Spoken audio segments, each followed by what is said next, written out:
Selamat pagi Bunda. Oke. Dengan Bunda siapa ini namanya? Indri ya. Oh iya. Ini anak pertama ya lahirannya ya.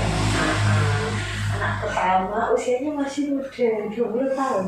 Iya 20 tahun habis melahirkan.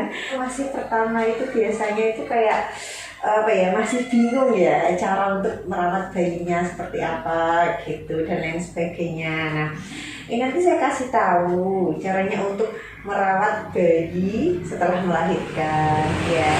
Kalau pas di rumah nanti boleh dirawat seperti yang saya edukasi gitu ya. Gitu. Dulu ya.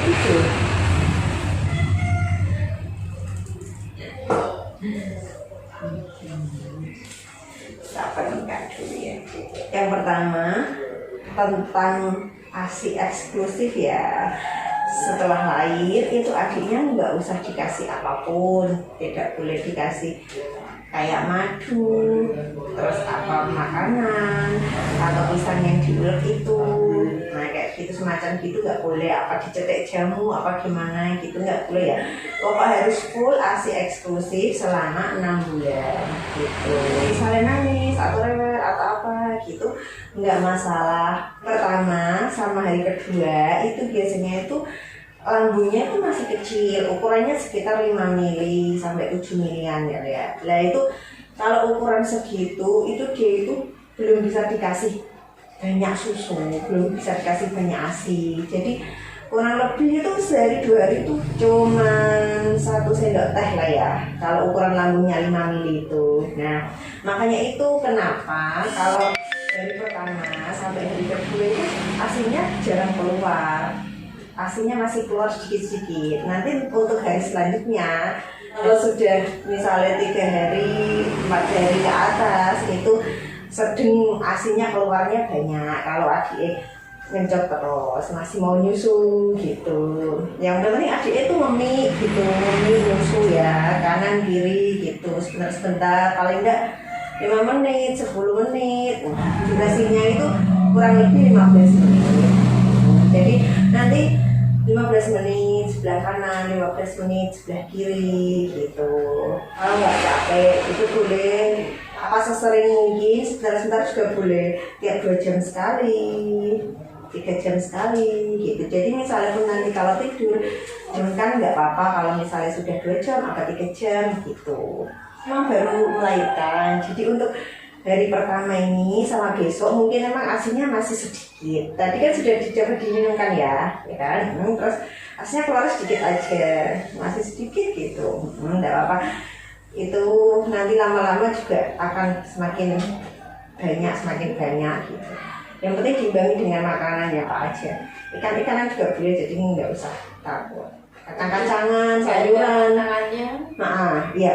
Pokoknya kalau ibu bersalin habis melahirkan itu nggak ada pantangan apapun. Yang penting kalau ibunya seneng itu mempengaruhi psikologinya ke adik. Jadi nanti secara otomatis ASInya itu keluar banyak. Makanan apapun nggak perlu ada yang dihindari. Selagi ibunya seneng itu otomatis ASI ikut keluar banyak. Jadi psikologi setelah melahirkan itu penting sekali gitu. Jadi nanti kalau butuh apa-apa minta tolong sama suami, sama keluarga kayak gitu ya. Itu pesan pertama. Terus untuk pesan yang kedua, nah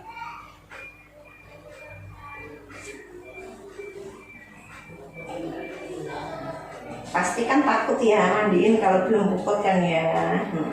Ya nanti jangan sampai pusarnya ini jadi basah atau infeksi. Sebenarnya itu boleh dimandiin, yang penting jangan sering-sering kena air. Kalau misalnya dia bisa mandikan ya dimandikan aja, sehari sekali aja, nggak perlu sehari 2 kali gitu. Atau akut karena takut sering-sering kena air kan dia belum puput kan, lembab gitu kan ya. Itu bayi itu misalnya cuma dikasih kayak diwaslap aja, nggak perlu dicemplungin ke air gitu, sebenarnya nggak apa-apa sih sampai dia puput. Jadi cara merawat tali pusatnya ini nggak usah dibubuhin apapun ya. Mungkin sudah nggak ada ya, kayak dibubuhin ramuan-ramuan kayak gitu-gitu. Ya, biasanya dikasih daun. Nah, ada daun-daunan gitu. Nah, itu nggak boleh ya. Nah, pokoknya itu nggak boleh sama sekali, nanti takutnya infeksi gitu. Jadi nggak perlu dikasih betadine, nggak apa-apa. Jadi cukup kayak gitu. Tapi nek misalnya takut ya mending dikasih kasa kayak gini juga boleh. Kalau misalnya takut ini cuman melebar gini, nggak dikasih apa-apa, kok kayak kasihan gitu kan ya. Nah, dikasih kasa gini boleh, biar kering. Nggak usah dibubuhin apapun pokoknya ya, nggak dikasih kasa gini gitu. Tuh. Nanti kalau sudah bobot, nah baru dimandiin terus ya apa-apa. Misalnya mau mandiin pagi sore seperti itu boleh, nggak apa-apa.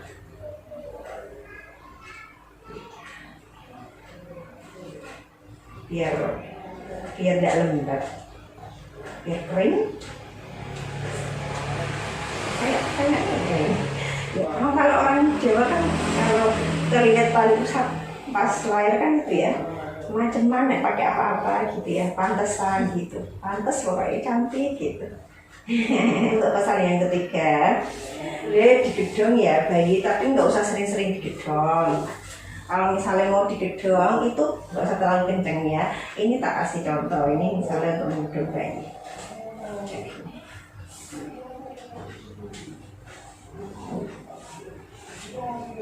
Ya biasa gitu, standar, tapi nggak sampai rapat kenceng banget gitu, nggak boleh ya. Kalau mau gedong, kalau nggak ya apa-apa, nggak usah sering-sering, nggak boleh.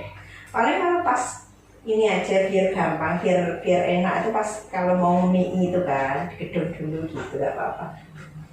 Yang kadang kan nggak digedong kan pas ngemik kan dia tangannya mesti kemana-mana gitu kan, jadi kayak gak nyaman gitu. Pesan yang ketiga, nggak boleh mengguncang-guncangkan si bayi ya. Kayak gini contohnya, kalau diajak guyon apa gimana gitu, terus gini-giniin gitu loh. Cara jenenge ya kayak mengguncangkan bayi gitu loh. Nah itu nggak boleh ya, takut kan nanti darah otak sama retinanya kan berpengaruh ke situ ya. Jadi nggak perlu sampai di gimana gitu, sampai goyang gitu. Nah, sampai gitu kita nggak boleh ya. Pesan yang keempat, bayi tidurnya harus benar-benar terlentang kayak gini ya. Jadi bayi tidak boleh tidur miring kayak gini ataupun tidur tengkurap gitu, nggak boleh. Jadi dia tuh bayi tidurnya harus terlentang gini, terlentang gitu ya. Kalau ngasih bantal juga jangan tinggi-tinggi. Jadi bantalnya yang sepadan aja gitu. Kan sekarang ada bantal yang tengahnya bolong itu kan ya. Nah itu nggak apa-apa sih kalau itu boleh. Gitu. Untuk pesannya yang kelima, seminggu setelah lahiran itu biasanya berat badannya si kecil itu turun, itu wajar ya. Jadi lama-lama setelah seminggu ke atas akan gendut sendiri, tapi dengan catatan harus minum ASI terus.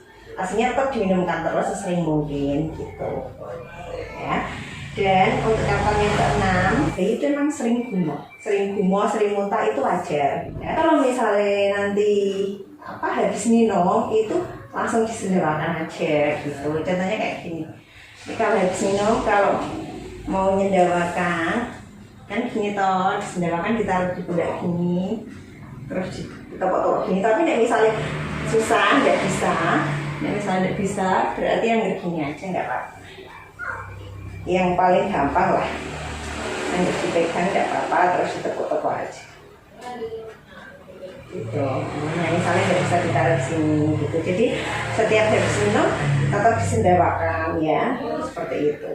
Jadi nggak perlu khawatir, yang penting tetap minum sesuai jadwal.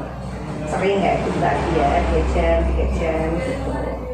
Bayi itu kadang ada yang kuning kan, setelah lahiran itu kadang ada yang bayi yang warna kuning kayak gitu kan. Nah nggak apa-apa, itu biasanya kalau habis lahiran itu emang kayak itu kadar bilirubin yang ada di dalam tubuh si kecil itu agak naik gitu kan.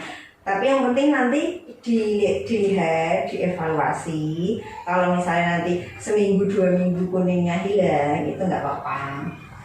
Nanti kalau minggu pertama itu emang agak kuning, itu tetap dijemur, terus harus diminumin ASI terus gitu. Pokoknya sering-sering ASI pokok kuncinya ya.